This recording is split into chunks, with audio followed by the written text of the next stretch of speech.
ሓደ ሳም ዝተባሃለ መሕዘንን እሽተይ ቆልዓ ምስ ኣቦኡ ብመኪና ተንቀሳቐሱ እንከለዉ ብበዝሒ መስተ ሰኺሩ ዝነበረ ኣቦ ምስ ወዱ ናብ ህልኽ ይኣቲ። እዚ ህልኽ ናብ ዘይኮነ ነገር ዘእተዮም ኣቦን ወድን ናብ ጥቓ ጫካ ምስ በጽሑ እቲ ኣቦ ብጭካነ ንወዱ ካብታ መኪና ኣውፂኡ ኣብቲ ጫካ ደርቢዎ ይኸይድ። እቲ ቆልዓ ኣብ ሓያል ስምባልን ዘይምእማን ውሽጢ ኮይኑ እቲ ዝፍጠር እናተጸበየ ጸኒሑ እግሩ ናብ ዝመርሖ ብደመ ነፍሲ መጓዓዙ ይቕጽል። ኣብ መጨረሻ ግን ምስ ሓደ ገጅፍ ድቢ ጎፍ ንጎፍ ይራኸቡ። ካብኡ እቲ ድቢ ነቲ ቆልዓ ዝሃቦ መልሲ ኣዝዩ መነጋገርን ዘይእመንን ንኹሉ ሰብ ዘጨነቐ ኮይኑ ይሓልፍ። ንቻነልና ሳብስክራይብ ብምግባር በቢግዚኡ እንለቀም ቪድዮታት ክትርእዩ ትኽእሉ ኢኹም። ሳም ዝተባህለ ቆልዓ ኣብታ መኪና ውሽጢ ምስቲ ኣልኮል ዝሰትን ስኻር ተጸዓዓነ ኣቦኡ ብፍርሒ እናረዓደ እቲ ጥውዋይ መንገዲ ብናሃር እናቋረጹ ኣብቲ ጸቕጠቕ ጫካ ዝበጽሑ ፀሓይ እናዓረበት ዝነበረ እንትኸውን ናይቲ ቆልዓ ኣቦት እቲ ጥውዋይ ናይ ምንታና መሬት ንምስጋር ዝቸኮለ ይመስል። ናይ ሳም ኣቦ ቅድሚ ሕጂ ከምዚ ዝበሉ ተግባራት ብበዝሒ ክፍጽምን ንወዱ እውን እናሳቐይ ዋላ እኳ እንተነበረ ሎማዓንቲ ግን ካብቲ ናይ ወትሩ ብዝበኣሰ ሕርቃን ዝተፀዓዓነ ብምዃኑ ሳም ዝኾነ ነገር ክፍጠን እዩ ብዝብል ንመጀመርያ ግዜ ንህይወቱ ፈሪሑ ነበረ። እታ መኪና ዝኾነ ስሕበት መሬት ዘይብላ ትመስል በቢማእዝኑ ብሓደገኛ መንገዲ እናኸደት ስለ ዝነበረ ሳም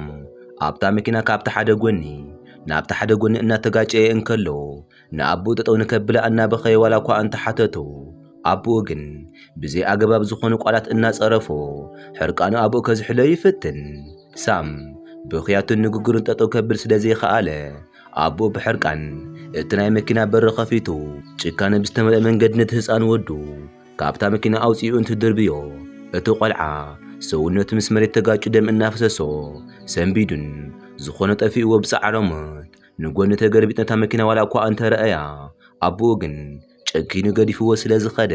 ሳም ናብ ጉንጭታቱ ንብዓት ክወርዱ ይጅምሩ። ኣብዚ ሰብ ዘይመጸሉ ምድረ በዳ ውሽጢ ምዃኑ እንትሓስብ ተስፋ ቆሪጹ ከም ዝተዓፈነ ስለ ዝተሰምዖ ጭንቀቱ ዝወሰኸ እንትኸውን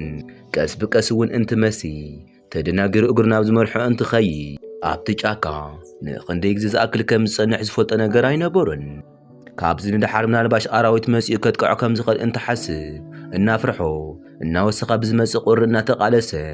ዝርያኡ እንትዕዘብ ሓገዝ ከም ዘድልዮ ዋላ እኳ እንተፈለጠ ካብ መን ከም ዝረክብ እውን ስለ ዘይተረድኦ ሕድሕድ ስጉምታቱ ናበይ ከም ዝወስዶ ኣይፈልጥን። ኣብቲ ጫካ ብግምት እንትኸይድ ሓይሉ እናቐነሰ እንትመጽእ ተረዲእዎ ብዝኾነ ይኹን ድምፂ ልቡእ እናፈርሐ እንታይ ክገብር ከም ዘለዎ ተደናጊሩ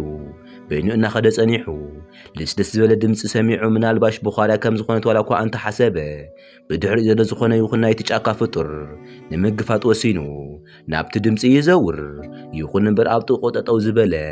ገጅፍ ድቢ እንትኸውን ናብኡ እንትቐርብ ምንቅስቓሳቱ ብዝገርም መልክዑ የዋህን ናይ ነገር ኣይመስልን። እቲ ህፃን እንታይ ክገብር ከም ዘለዎ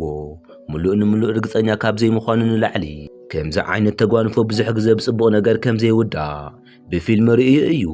ሳም ሽዑ ንበዓል ዝከላኸለሉ ነገር ስለ ዘይነበሮ ምናልባሽ ንምምላጥ ናብ ተኽሊ ክስቀል እየ ኢሉ ዋላ እኳ እንተሓሰበ ግን ኣዝዩ ተጎዲኡ ስለ ዝነበረ ኣማራፂ ከም ዘይብሉ ይርዳእ። እቲ ዝገብሮ ዝጠፍኦ ሳም ኣብቲ ጫካ ምስ ገጅፍ ናይ ጫካ እንስሳ ተፋጢጡ ጠጠው ኢሉ እቲ ዝኸውን ነገር እንትርኢ እቲ ድቢ ሰላማዊ እንትኸውን እቶም ድብታት ሓያላት ናይ ጫካ ኣራዊት ከም ዝኾኑ ብወረ ሰሚዑ ዝነበረ ሳም እዚ ድቢ ግን ዝተፈለየ ክኸውን ከም ዝኽእል ይሓስብ። እቲ ድቢ ናይ ሳም ስምዒት ዝተረድአ ይመስል። ሓደ ዘይእመን ነገር ዝገበረ ድማ እንትኸውን ነብሱ ትሕት ኣቢሉ ብህድኣት እቲ ገጅፍ ኢዱ ዘርጊሑ ነቲ ህፃን እናደፍአ ናብ ዝባኑ ክሰቕሎ እንትፍትን ሳም እናንቀጥቀጠ እቲ ዕድመ ኣብ ምቕባልን ዘይምቕባል መንጎ ኮይኑ እንከሎ እቲ ድቢ ሕጂ እውን ብህድኣት ደጋጊሙ እናደፍኦ ስለ ዝነበረ ኣብ መጠረሽታ ኣብ ፍርሕን እቲ ዝኸውን ነገር ብዘይምፍላጥ ብህንጣዊ ኣብ ሕውስውስ ዝበለ ስምዒት ኮይኑ እናመናተአ ናብ ዝባኑ ይስቀል። ቀፂሉ ድማ እቲ ድቢ ቀሲሉ ብኣርባዕተ መሓውር ተደላድሉ ጠጠው ምስ በለ ርግዕ ኢሉ ምጓዓዙ እንትጅምር ሳም እቲ ዝኸውን ዘሎ ዘደንቕ ክስተት ከኣምን ኣይከኣለን። እዚ ዘይተለምደ ነገር ክንደይ ዝኣክል ሓድሽ ምዃኑ ዋላ እኳ እንተኣመነ እቲ ነገር ዓዊንዎ ምንም ኣቕልቦ ከይሃበሎ ብዝደንቕ መልክዑ ድሕሪ ብዙሕ ግዜ ድሕነት እንትስምዖ ንመጀመርያ ግዜ እንትኸውን ካብ ሰባት ዘይረኸቦ እቲ ድቢ ሓላዊ ከም ዝኾነ ተሰሚዕዎ ብስቕታ ኣብ ጸልማትን ጫካን ማይ ዝበዝሕን ቦታ ንሰዓታት ይጓዓዙ። ሕጂ ሳም እቲ ድቢ እናሓገዞ ከም ዝኾነ ስለ ዝኣመነ ድሕነት ከም ዝረክብ ኣጥቢቆ እናለመነ ኣብ ምጽናዕ ስምዒት ኮይኑ ካብዚ ንድሓር ናይቲ ድቢ ድሌት ኣብ ቀረባ ግዜ ከም ዝፈልጥ እናሓሰበ ታንጢ ክጽበይ ይጅምር። ሙሉእ እቲ ለይቲ እናተጓዓዘ ሓዲሩ እናደኸመ እንትኸይድ ድማ ካብ ንቕሓተ ሕሊኑ እናወፀ ከይዱ እቲ ድቢ ኣብ ሓደ ፀግዒ እንተጽግዖ ብፍርሒ ተዋሒጡ ኣበይ ከም ዘሎን ንምንታይ ኣብቲ መሬት ከም ዝኾነ ንምዝካር ብዙሕ ደቂቓት ወሲዱሉ ስቕ ይብል። ንእሽተይ ጸኒሑ እቲ ድቢ ናብኡ እናመጽእ ዝረኣየ ሳም ሓደ ዝሰንብድ ክስተት ዝተፈጠረ ስለ ዝመሰሎ ብፍርሒ ተዋሒጡ ምብኻዩ ይጅምር እሞ ድሓር ግን ከምዚ ኮይኑ እውን ናብ ሓደጋ ከቃልዖን እቲ ድቢ ከቐጥዖ ከም ዝኽእል ሓሲቡ ምብኻዩ ጠጠው የብል። ብዝበጽሖ ችግር ምኽንያት ዝለዓለ ናይ ስምዒት ምቁዋስ ዋላ እኳ ተሰምዖ ስቕ ኢሉ ሰውነቱ እንተንቅጥቅጥ ቅድሚ ቁሩብ ዓመታት ዝሞተት ኣዲኡ ክሓስብ ይጅምር እሞ ክንደይ ዝኣክል ትፈትዮ ከም ዝነበረትን ኩሉ ግዜ ኣብ ሕቑፋ ከም ተእትዮን ክንደይ ዝኣክል በሊሕ ምዃኑ ዝነገረቶ ነገር ይዝክር። ኣብዚ ሕጂ ተትኾነሉ እሞ ምስኣ ክኸውን ተዝኽእል እናተመነየ ተመሲጡ እንከሎ እቲ ድቢ ቅርብ ኢሉ ርእሱ ምስ ነኽኦ ደጊሙ ናብ ዝባኑ እንትሰቕሎ ሳም ካብቲ ዝኣትዮ ናይ ኣዲኡ ጥልቂ ሓዘን እናወፀ ምስቲ ናይ ጫካ ዓርኩ ጉዕዝኡ ቐጸለ። ሕጂ ንግሆ እንትኸውን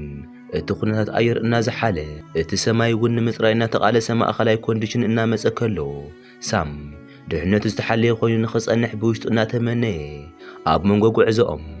ኣብቲ ናይ ድቢ ሕቖ ቀስ ብቐስ ድቃስ ይወስዶ እሞ ኣብቲ ገጅፍ ሰውነት ይድቅስ።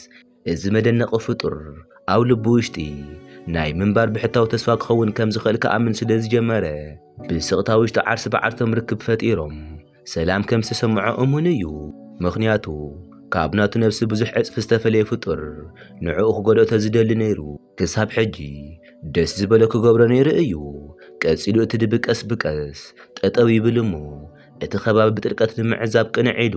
እቲ ቦታ ብኣፍንጩኡ እናጫነ እቲ ኩነታት ንምርዳእ ፈተነ። ምናልባሽ ጠሚው ኣብ ቀረቡኡ ዘሎ ነገር ኣጫኒ ክበጽሐሉ ዝደለየ ዝመስል እንትኸውን እቶም ድባት ጥልቂ ስምዒቶም ዝገልጹ ብኣፍንጮኦም ነገራት ዳህሰም ብምጭናይ ብምዃኑ እዚ ድቢ እውን ተመሳሳሊ ተግባር ምስ ፈጸመ ብጥንቃቐን ዕላማ ናብ ሓደ ኣንፈት ክኸይድ ይጅምር። ብናይ መንገዶም ባህሊ ኣብ መንጎ መንገዶም በብደቂቓቱ ርእሱ ናብ ላዕሊ ቅንዕ እናበለ ሓደ ግዜ ይጫን እሞ ካብኡ መንገዲ መሪጹ እንተብቅዕ ጉዕዝኡ እንትቕጽል ኣብ መንጎኡ ንቕሕ እናበለ እቲ ኩነታት ክዕዘብ ዝነበረ ሳም ድማ እቲ ድቢ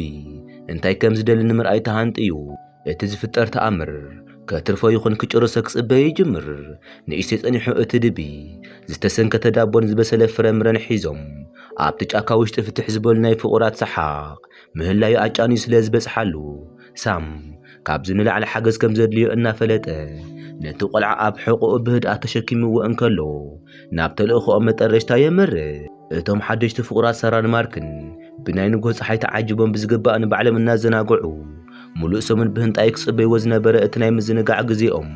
እናጣዓሙ ምግቦም ዝምገቡ ዘለዉ ዋላ እኳ እንተኾኑ ኩሉ ግዜ ግን ንቕሓት ኮይኖም ዝርኦም ይከታተሉ ነበሩ። እቶም ፍቑራት ኣብቲ ናይ ጫካ ሜዳ ኮይኖም እንትዘናግዑ ናይቲ ምግቢ ጨና ግን ክንደይ ዝኣክል ዝኾነ ነገር ከም ዝስሕብ ከይተረድኡ ተሪፎም ኣብ መጠረሽታ ሳራ ኣብ ቀረቦም ሓደ ዝተፈለየ ድምፂ ትሰምዕ እሞ ክልቲኦም ጠጠው ኢሎም ከይተሓሰበ ስለ ዝተፈጠረ ድምፂ ብዝበለፀ ትኩረቶም ናብኡ ገይሮም ክከታተሉ ይጅምሩ። ማርክ ኣብቲ ሜዳ ሓደ ዝሰንብድን ገጅፍ ነገር እናተንቀሳቐሰ ብምርኣዩ ቅልጥፍ ኢሉ ንሳራ ናብ ድሕሪቱ ጎቲቱ ሽፍነ ኣቢሉ ንዓ ክከላኸላ ዝፈተነ ዋላ እኳ እንተኾነ በቲ ሃንደበት ዝረኣየ ገጅፍ ፍጡር ልቢ ኣዝዩ እናሃረመ ነበረ። እቲ ድቢ ዝወስዶ ነገር ከም ዘይብሉ ዋላ እኳ እንተፈለጠ ንግዜኡ ግን ንኣፍቃሪቱ ክከላኸላ ስለ ዝደለየ ብጅግንነት ጠጠው ይብል። ብድሕሪኡ ንባዕሎም ንምድሓን እንታይ ክገብሩ ከም ዘለዎም እናሓሰቡ እንከለዉ እቲ ድቢ ሃንደበት ጠጠው እንትብል ብዝሓሸ መንገዲ እቲ ነገር ንምርኣይ ዓይኒ ኣፍጢጡ እንትርኢ ኣብቲ ናይ ድቢ ሕቆ ሓደ ዘይተለምደ ነገር ከም ዘለዎ ርግፀኛ ይኸውን። እንተኾነ ግን እቲ ነገር ንምርኣይ ኣቸጋሪ እንትኸውን ሳራ በቲ ዝተፈጥረ ነገር ኣዝያ ሰንቢዳ ሕማቕ ሕልሚ ተዝኸውን ኢላ ትምነ። እንተኾነ ግን ንእሽተይ ጸኒሖም እቶም ፍቑራት ኣብቲ ናይ ድቢ ሕቆ ሓደ ንእሽተይ ቆልዓ ብዘይምቹ መንገዲ ደቂሱ እንትርእዩ ኣዝዮም ሰንቢዶም ዝኾንዎ እንትስእኑ ሳራ እቲ ዝርእይዎ ዘለዉ ነገር ሓቂ ምዃኑ ንምርግጋጽ የዒንታ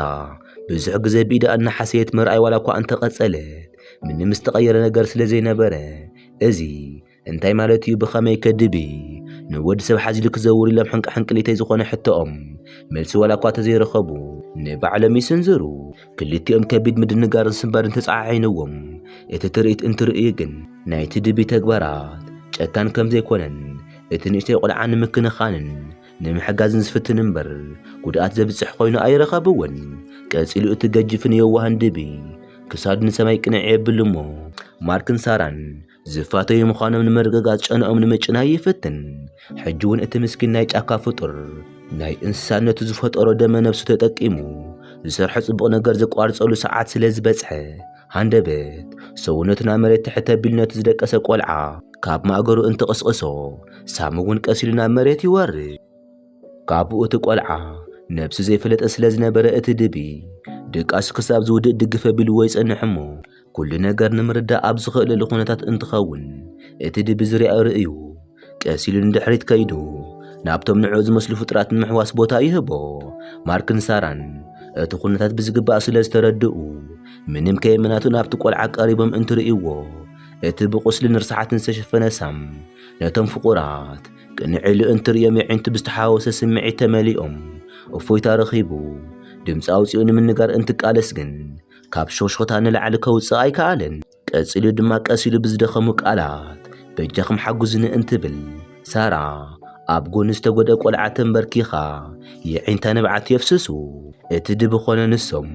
እቲ ቆልዓ ንምድሓን ጥራይ እናሰርሖ ከም ዝኾኑ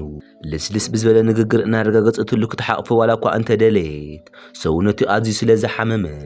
ፀጉሩ እናደራርዘት እንተድቅሶ ማርክ ብቁልጡፍ ስልኪ ኣውፂኡ ብምድዋል